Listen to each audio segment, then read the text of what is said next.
So I just came back from Japan and I get it. I get it now, man. Post-Japan depression is real. So I thought, you know, what better way to cure that depression than to watch an even more depressing anime? I can never be a therapist. Clannad is depressing. That's all I've ever heard about it. And also After Story is the good one. So I thought, post-Japan depression's already got me good. No way I'm gonna be fucked up even worse, right? Right?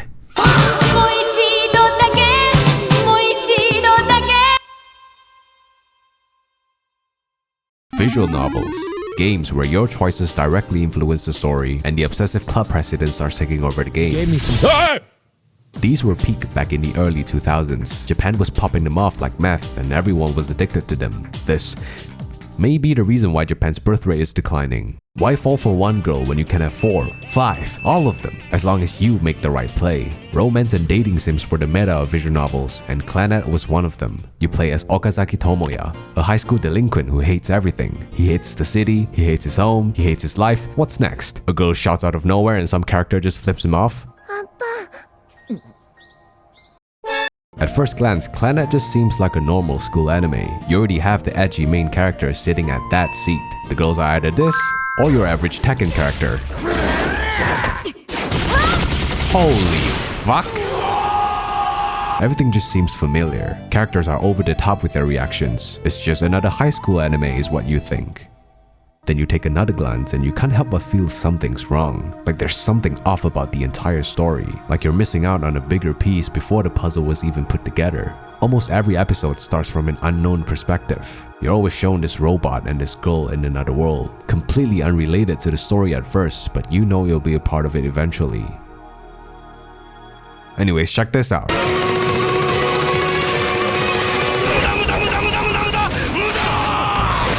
Clannad is a visual novel, and with visual novels, you have different routes you can take with different characters to reach different endings, like unlimited budget works.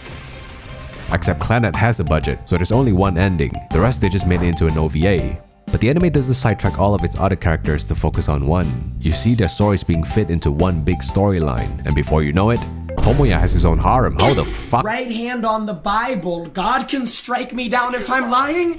That motherfucker's cheating! Nagisa is the main chick though. Her goal is to rebuild the theater club and she spams this dango song that she loves.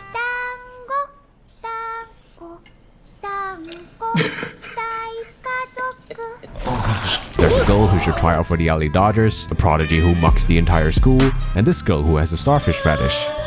Episodes go by with high schoolers just doing high school things, seemingly normal on the surface, yet each episode has an unsettling curiosity embedded within it. Rumors of a ghost girl haunting the school had spread to every student. But the theater club needs to eat, so they go around recruiting new members. Starfish, you in? Well, why not? You in any clubs? Great, then you should join the club.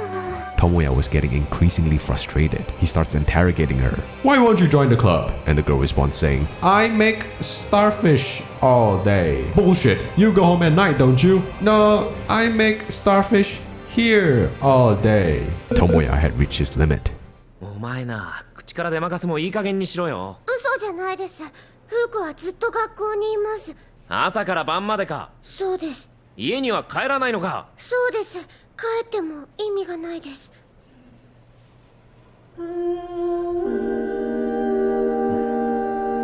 A shiver ran through my spine, goosebumps rising as the music sang to me as if it was trying to tell me something.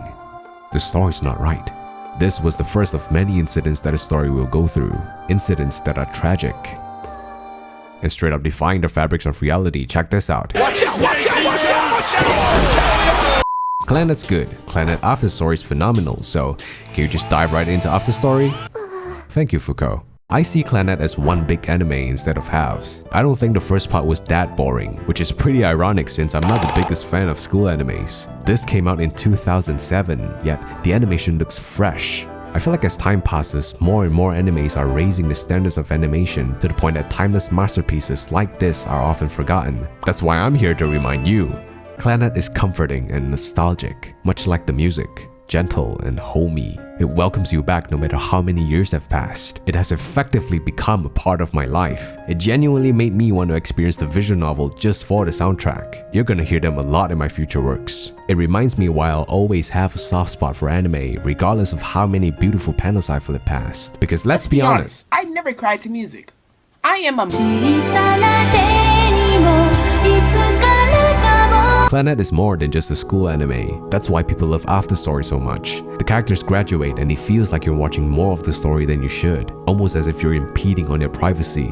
All romance usually ends with the couple getting together, but it's the after story. What happens after is what most animes don't show. The ugly, harsh, realistic lives of adulthood. You see them missing each other at times, trying to understand and compromise with one another. All the other characters have gone their own way. I know you know how that feels. It's sadly nostalgic.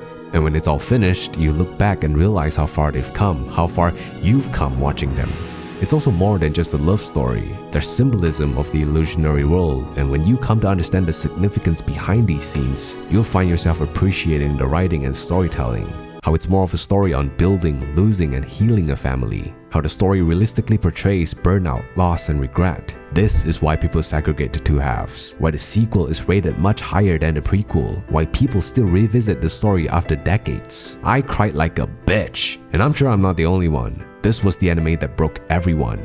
I gotta think that everyone that has watched Clannad has affected them somehow or some way. You can't watch this anime and walk away feeling nothing, learning nothing. You see the main character's growth from cynicism to hope, how he turns into the things he once hated, and how he eventually finds the courage to confront them. Clannad teaches you how to heal through others. Sometimes it's those tiny everyday interactions that make the biggest differences. You come to appreciate the most simple things in life and feel grateful for them. It's giving me Japan flashbacks. The most exciting moments weren't the ones spent queuing at a viral restaurant or taking pics at the most crowded tourist spots. It's the ones spent walking down a quiet street, or the meals had in the convenience store, or simply just the experience shared with the ones you love, no matter where you are.